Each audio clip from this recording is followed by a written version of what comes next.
Harvard பட்டமளிப்பு விழாவில் Israel Hamas போரை எதிர்த்து போராட்டத்தில் ஈடுபட்ட மாணவர்களுக்கு எதிரான ஹார்வர்ட் பல்கலைக்கழக நடவடிக்கையை கடுமையாக விமர்சித்து இந்திய வம்சாவளி மாணவி பேசியுள்ளார்.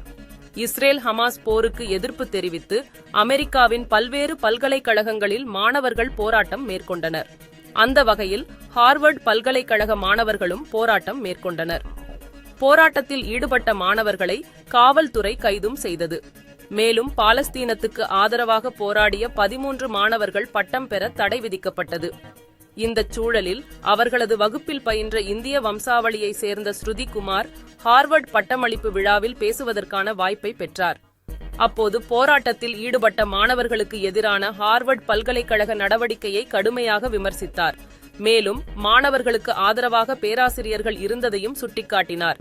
அதன் பிறகு போராட்டத்தில் ஈடுபட்ட மாணவர்களுக்கு ஆதரவாக அந்த விழாவை அவரும் சுமார் 1000 மாணவர்களும் புறக்கணித்து வெளிநடப்பு செய்துள்ளனர். As an American and as a Harvard graduate, for me, what is happening on campus is about liberty. This is about civil rights and upholding democratic principles.